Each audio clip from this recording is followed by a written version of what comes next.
It's great to welcome to the program today Nir Eyal, who is the best-selling author of Hooked: How to Build Habit-Forming Products and Indistractable: How to Control Your Attention and Choose Your Life. It's so great to have you on. I appreciate your time. My pleasure. Thanks for having me. So one of the things I find really interesting about your take on addictive technology, social media, distraction, low attention span culture is that on a lot of the basis of what is causing this, you seem to agree with lots of the other people that write on this. But where you seem to push back is the idea that the human mind is sort of defenseless, that we are sort of more victims than we are less victims than maybe some others believe when it comes to this addiction and distractibility. Give us maybe to start just like a general sense of your approach to the technologies that are very often called the culprits right now and how we should sort of relate to them or think about them. Yeah, I think it's a really convenient excuse. I think we love to blame others and say, "Oh, I can't do anything about it." Right? What am I going to do? So I think what we see today is that we have a big camp of people who are what we call the blamers. The blamers, when it comes to distraction, they say, "You see, Facebook is doing it to me. My iPhone is doing it to me. Somebody else is doing it to me." And then you have the shamers. The shamers. This is what I used to do. They shame themselves. They say, "Oh, I must be deficient. Maybe I'm lazy. Maybe I am not cut out for this job. You see, maybe I have a short attention span." They shame themselves, which of course makes the problem even worse because when you feel bad, you look for a distraction to take your mind off of why you feel bad. So the right way to be is not to be a blamer or a shamer. I think the right approach is to be what we call a claimer. A claimer acknowledges that this isn't your fault, right? You didn't invent the iPhone. You didn't invent email. You didn't invent Facebook. It's not your fault. But guess what? It's your responsibility. And by claiming responsibility, we fend off what's called learned helplessness. So a lot of tech critics say, your brain is being hijacked. It's addicting you. It's doing it to you. And by believing that rubbish, not only is it not scientifically true, but it actually leads to people believing it is true so that they don't do anything about the problem, ironically, making the problem even worse. So let's break down a few of the things you said there. One is the questioning the notion that it's objectively true.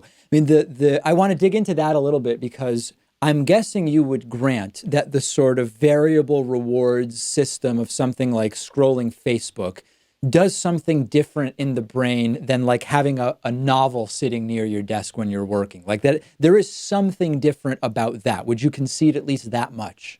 Is it different? Of course, but that doesn't mean that just because something is a variable reward that it's hijacking your brain or No, fair addicting you. enough. Fair enough. Remember, by the way, people said the exact same things verbatim to what they're saying today about the mind melting power of technology about the novel.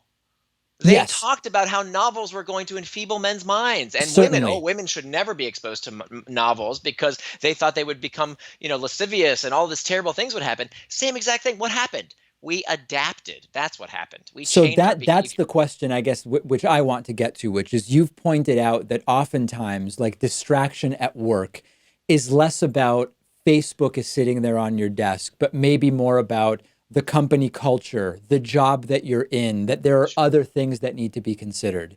Right. What about in the personal life? Would you make the same analogy there? Sure. That, in fact, what I found in my 5 years of research is that the reason we get distracted is not just because of the external triggers. Of course, the pings and dings and rings play a role. But in fact, if you look at where we are most likely to get distracted, the root cause of distraction is not the external triggers, it's the internal triggers. It's feeling this uncomfortable emotional state that we want to escape from. When we're feeling lonely, we check Facebook. When we're uncertain, we Google. When we're bored, we check ESPN, we check the news, we check Pinterest, Reddit. All of these products and services cater to these uncomfortable emotional triggers. So that is the Achilles heel. I'm telling you, as an industry insider, that these techniques are good. They're not that good, right? They're not mind controlling. They're not hijacking your brain. That's rubbish. If you understand why you get triggered, why you are turning to distraction, you can do something about it. So the techniques like hide the distracting apps 5 pages deep in your phone, for example, or put an app on your phone that only gives you 15 minutes on Instagram a day or something like that. Is that just too piecemeal and it doesn't really get at the root of the problem? Right, exactly. Grayscaling your phone or putting hiding the triggers. It's nice. It's not the root cause of the problem. If you don't understand why you're getting distracted, why are you turning to these things to take your mind off of an uncomfortable emotional state, and if you don't recognize that you need to either fix the source of the problem or learn tactics to cope with discomfort in a healthier manner, you will always be distracted by something. Remember, Plato talked about distraction 2,500 years before the iPhone. This is not a new problem. And if you think, honestly, if Facebook suddenly shut down and Zuckerberg said, I have enough money, I'm done, do you think tomorrow people would start reading Shakespeare and Chaucer in their spare time? Of course not. No, We no, would they get wouldn't. distracted by other stuff. And so if we don't understand the root cause of the problem and address it and learn how to deal with it in a healthier manner, we will always find distraction somewhere. So in the book Indistractable, you have sort of top level, but also quite nitty gritty ideas and techniques for people depending on the situation they're in. Obviously, the nitty gritty sort of exceeds the scope of this conversation. But can you tell us a little bit about what the general approach is that you recommend? Yeah, so it's basically four steps to becoming indistractable. The first step is to master those internal triggers that we've been talking about. The second step is to make time for traction. So many people, myself included, we moan and complain about how distracted we are, and we blame the tech companies, but we don't actually ask ourselves, wait, what did I want to do with my time? Did you know that 2/3 of Americans don't keep any sort of a calendar? We have security systems on our homes, and we have alarms on our cars, and we have our money in banks where it's safeguarded in a vault. But when it comes to our time, sure, come on over, steal as much of it as you want. So if you don't plan your day, somebody's going to plan it for you. So the second step is to make sure that we understand what is traction and what is distraction in our life. And you cannot call something a distraction unless you know what it distracted you from. So you have to plan your time. The third step is to hack back the external triggers. Turns out that there are so many technologies and tools out there, most of them absolutely free, that you can use to screw Facebook, to mess with YouTube, to hack back these products in a way that serves you. And guess what? There's nothing they can do about it. You can use Chrome extensions like Facebook Newsfeed Eradicator, like YouTube DF, that will scrub all the distractions out of those products and make sure that they serve you as opposed to you serving them. The fourth step is to prevent distraction with pacts. And this is about making a contract, some kind of pre-commitment that helps us stay on track and helps us form a new identity. So this is where I really am passionate about helping people have a moniker, a name that they can call themselves, to proudly declare, I am indistractable. I'm not the kind of person who responds to every message within 30 seconds. I don't let my attention and my life and my time be controlled by others. I decide that for myself. I am indistractable. One of the things that I've found useful, some of the tips have come from your work, is the idea of grouping your day, as sort of batch processing and separating the day into sort of sections. So you mentioned the responding to emails. I've talked about, I put emails I need to respond to that day in a today folder and that week in a this week folder. I think I got that from you, although Yep, maybe not. I did get it. Okay, good. that's great. And the great thing about it is I'm taking it out of my head so it doesn't occupy space as I have to remember this thing. There's a system where I'm processing the inputs and I'm establishing how and when I will follow up. The problem that I see with it, and I'm curious what you think about this, is that it works really well with things like work email, and it works quite well with when in the day am I researching for my show and preparing for interviews versus doing more technical stuff or business stuff. But I don't have kids. If I had kids, I don't know that the entire system doesn't get blown up. If I was attending to a different type of job, for example, where people show up in my office and I can't control that, I think that I feel like a lot of these systems might fall apart, but I want to hear from you whether they still work. Well, I'm super glad to hear that it works for you, save this hypothetical of if you have kids. Yes. Let's be happy that it works for you, that you Yes. found a Okay. system. So Yeah. this email system that I talked about can help people save up to 90%. People have told me Yeah. 90% of the time they spend on email It does. vanishes through this amazing practice of deciding when something needs a reply, and then limiting how many times you touch each email to only twice. A lot more details in the book we don't have time to cover right now. Life-changing practice. Believe me, it absolutely saves me countless hours of time spent on email.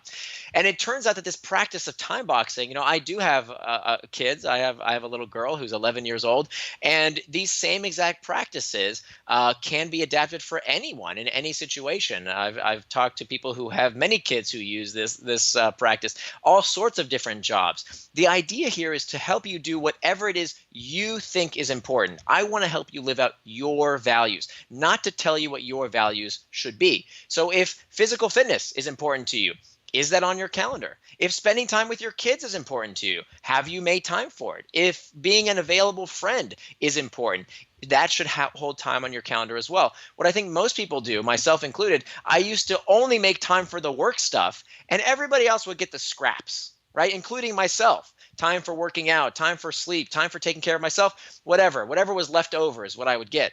And so every day felt like a hurried mess, and I could never accomplish everything I wanted to accomplish. As opposed to when you become indistractable, you can have this amazing feeling of finishing your day and saying, wow, I did exactly what I said I would do, and nothing more and nothing less. One of the things that I think is important also is it being okay to schedule in time for nothing, in the sense that there's a Yes. lot of cultural cues that busyness is like is deified in some way. And I Yeah. mean, you know all this stuff, and I think people in my audience do too. And it might be training people to believe that unscheduled time is a problem, or time where you're just kind of doing whatever is a problem. But in fact, it's part of what you're talking about. Absolutely. So the time you plan to waste is not wasted time.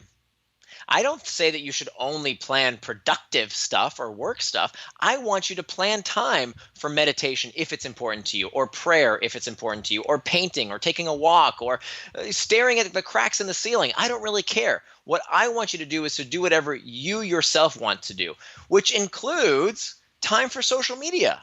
Time for video games, time to watch Netflix. There's nothing wrong with that stuff. And don't let any of those stupid tech critics tell you that it's melting your brain. That's rubbish. If you plan time for it, enjoy it. But don't use it on the app maker's schedule. Don't use it when Facebook wants you to use it. Use it when you plan to use it. So one of the things I wanted to get your thoughts on is, I'm sure you've seen these articles that float around, 20 things you should do before 6 a.m. to own the day, or this type of thing. Is there anything you've come across that really suggests starting the day super early is objectively an advantage to everyone, or does it really just depend No. on one sort of rhythm, flow, and when they work best? Yeah, so here's the thing. Everything in my book, I come from an academic background. I taught at Stanford for many years. I taught at the Hasso-Plattner Institute of Design at Stanford. So when I write a book, it's not only that it has to work. It has to work for me personally, right? I write books that I myself need. I was patient zero here. I was the most distracted person you would ever meet. And so it was very important for me that these techniques work, but that's not good enough. Many of the self-help books out there, they tell you, wake up at 4 a.m. and take a shower in freezing water. Why? Because it worked for me. That's not good enough. Everything in my book is backed by peer-reviewed studies. You'll see a 30-page appendix full of peer-reviewed journals that these techniques have been verified and validated by academic research. And when it comes to the waking up stuff, I mean, people can be distracted or not distracted, productive or Yeah. unproductive at any time of day.